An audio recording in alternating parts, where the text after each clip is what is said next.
Good morning, student. Today we will discuss here class 10 subject physics chapter number first. Chapter number first name is electricity. Chapter number first name is electricity. Introduction. The wonderful discovery made in science have transformed the manner in which we live. Science में बहुत सारी discovery हुई, science ने बहुत सारी discovery की हैं, जिसमें क्या है कि जो इलेक्ट्रिक करंट है वो बहुत ही ज़्यादा क्या है इम्पोर्टेंट है. One such discovery which may be termed as the most important one is electric current. हाँ, जिसमें जो इलेक्ट्रिक करंट है वो बहुत ज़्यादा इम्पोर्टेंट है और इसकी हेल्प से हमारी जो लाइफ है वो बहुत ज़्यादा क्या हो गई है, ईजी हो गई है. ठीक है. Some practical example of electric current are in household wiring in electric bulb. कुछ ऐसे एग्जाम्पल हैं जो इलेक्ट्रिक करंट की हेल्प से हमारे जो घर हैं उस घर में क्या करते हैं, हम यूज़ करते हैं. जैसे वायरिंग है, इलेक्ट्रिक बल्ब्स है, पिक्चर ट्यूब्स ऑफ टेलीविज़न है, इन अ सेल ऑफ टॉर्च एट सो. तो इन सब अप्लाइंसेस में क्या करते हैं, हम यूज़ करते हैं घर में. तो उनमें क्या होता है कि इलेक्ट्रिक करंट का फ्लो होता है, इलेक्ट्रिक करंट फ्लो करता है, उसी की हेल्प से वो क्या होते हैं, चलते हैं, वर्क करते हैं. Nerve current is responsible for transmitting electric signals in our body. तो जो नर्व करंट होता है वो भी रेस्पॉन्सिबल होता है इलेक्ट्रिकल सिग्नल्स को बॉडी में भेजने के लिए, ट्रांसमिट करने के लिए. The form of energy associate with electric current. The form of energy associate with electric current is called electrical energy. एक प्रकार से जो इलेक्ट्रिक करंट है वो एक प्रकार से क्या है, एनर्जी है. जो इलेक्ट्रिक करंट है वो जनरेट करती है energy. This energy can be transmitted very easily from one place to other with the help of electrical wires. जो इलेक्ट्रिकल एनर्जी है या इलेक्ट्रिकल करंट है वो वन प्लेस से अगर अदर प्लेस पर जाना है तो वो इलेक्ट्रिकल वायर्स के थ्रू वन प्लेस से अदर प्लेस में क्या होता है, ट्रांसफ़र हो जाता है. Further it is very convenient to control and use. तो इसी प्रकार से कह सकते हैं कि इसको कंट्रोल और यूज़ करना काफ़ी क्या है, कन्वीनियंट है. ठीक है, कन्वीनियंट है इसको यूज़ करना और कंट्रोल करना. Electric charge. जो इलेक्ट्रिसिटी है वो बेस्ड जो होती है वो इलेक्ट्रिक चार्ज पर ही बेस्ड है. ठीक है. Electric charge a property associated with object due to which they show electrical and magnetic phenomena is called charge. जो इलेक्ट्रिक प्रॉपर्टी होती है वो सिर्फ ये शो करती है कि कोई पार्टिकल ये शो करता है कि इलेक्ट्रिकल है या मैग्नेटिक फिनोमिना, दोनों को शो करता है क्या, चार्ज. चार्ज एक ऐसी प्रॉपर्टी है जो ये शो करती है कि इलेक्ट्रिकल और मैग्नेटिक दोनों प्रॉपर्टी को शो करती है. Charge are of two types, positive charge and negative charge. Charge जो होते हैं वो टू टाइप्स के होते हैं. One firstly positive charge and other is negative charge. Any object around us is ultimately made up of atoms. कोई भी object है वो सारे के सारे ऑब्जेक्ट जो होते हैं, all object are made up of atoms. सभी के सभी एटम्स से मिलकर बनते हैं. These atoms are made up of protons. जो एटम्स होते हैं वो प्रोटॉन्स, इलेक्ट्रॉन्स एंड न्यूट्रॉन्स से क्या होते हैं, बनते हैं. Protons is a positively charge. आपको पता है कि जो प्रोटॉन होता है उस पर चार्ज कैसा होता है, पॉजिटिव चार्ज होता है, और इलेक्ट्रॉन्स पर चार्ज नेगेटिव होता है, और एक न्यूट्रल चार्ज भी होता है. ठीक है, उस पर कोई चार्ज नहीं होता. Atoms proton is a positive charge. जो प्रोटॉन्स होता है उस पर कैसा चार्ज होता है, पॉजिटिव चार्ज होता है. Present in the nucleus of an atom. जो न्यूक्लियस होता है न्यूक्लियस में क्या होता है, न्यूक्लियस में प्रोटॉन्स एंड न्यूट्रॉन्स दोनों क्या होते हैं, उसके अंदर रहते हैं. और उसके आउटर में क्या, इलेक्ट्रॉन्स रिमूव करता रहता है. ठीक है, रिवॉल्व करता रहता है. इलेक्ट्रॉन क्या करता है, रिवॉल्व करता है अराउंड द न्यूक्लियस. इलेक्ट्रॉन्स क्या करता है, रिवॉल्व करता है अराउंड द न्यूक्लियस. उसके चारों ओर क्या करता रहता है, वर्क करता रहता है, घूमता रहता है. The charge of protons is equal to the opposite of that of the electron. जो चार्ज ऑफ प्रोटॉन्स होते हैं वो इक्वल होते हैं चार्ज ऑफ इलेक्ट्रॉन्स के.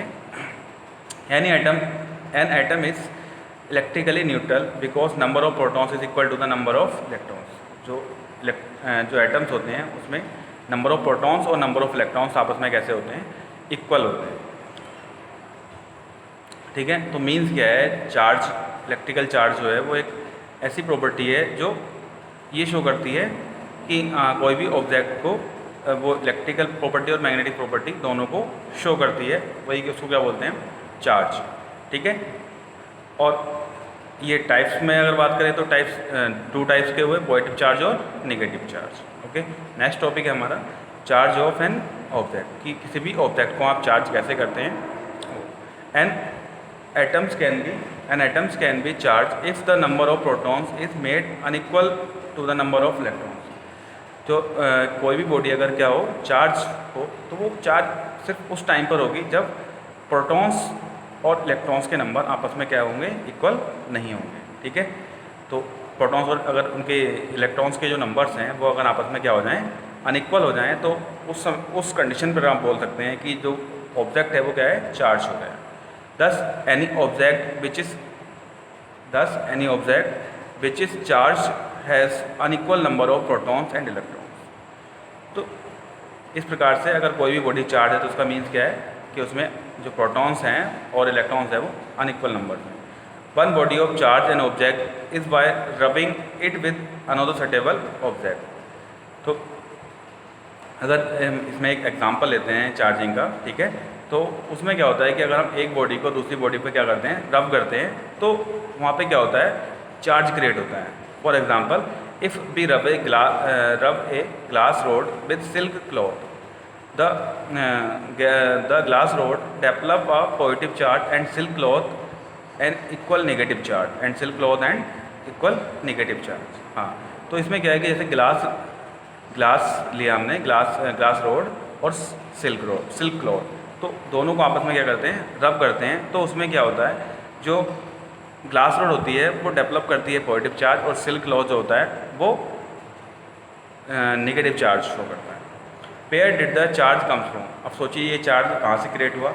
Now we charge have been created during this process. तो इस यहाँ पर कोई एक न्यू चार्ज कोई क्रिएट नहीं होता है, बल्कि इस प्रोसेस में electrons moves from glass rod to silk cloth. तो इलेक्ट्रॉन्स जो होते हैं वो मूव कर जाते हैं, ठीक है, ग्लास रोड से सिल्क क्लॉथ।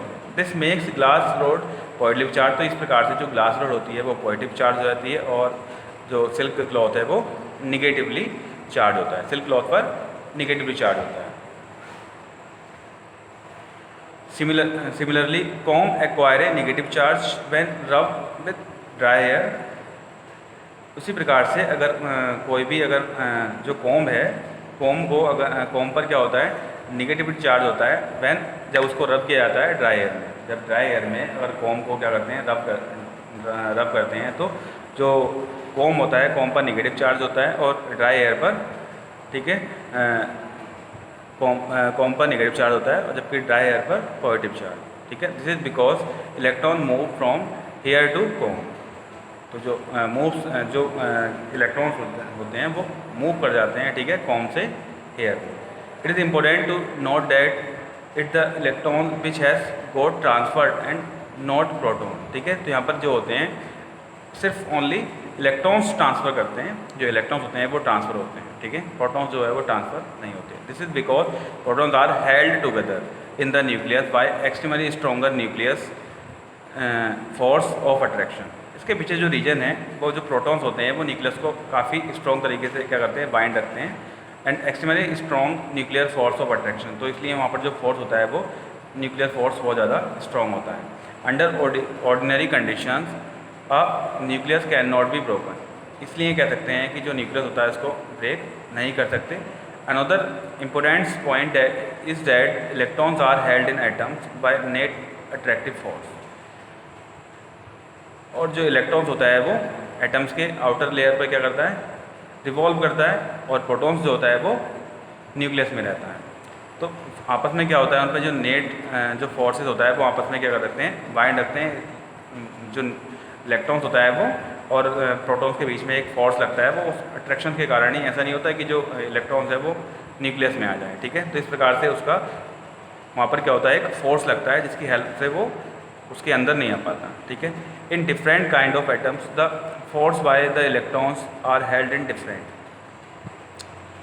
हर एक एटम्स में अगर डिफरेंट एटम्स है तो वहाँ पर अलग अलग फोर्सेस होंगे, ठीक है, उसको पकड़ने के लिए, मतलब उसको बाइंड करने के लिए। So during rubbing electrons are remove from the material in which the forces of attraction are completely weak. जो रबिंग करने से जो इलेक्ट्रॉन्स जो मूव हुए हैं, वो जो फोर्सेस होते हैं उसमें, वो इतने ज़्यादा क्या होते हैं, स्ट्रॉन्ग नहीं होते हैं, ठीक है, वीक होते हैं। In above case the material is glass rod. उस कंडीशन में जब क्या होता है कि जैसे ग्लास रोड का हम यूज़ करते हैं उस कंडीशन में। Okay, thank you.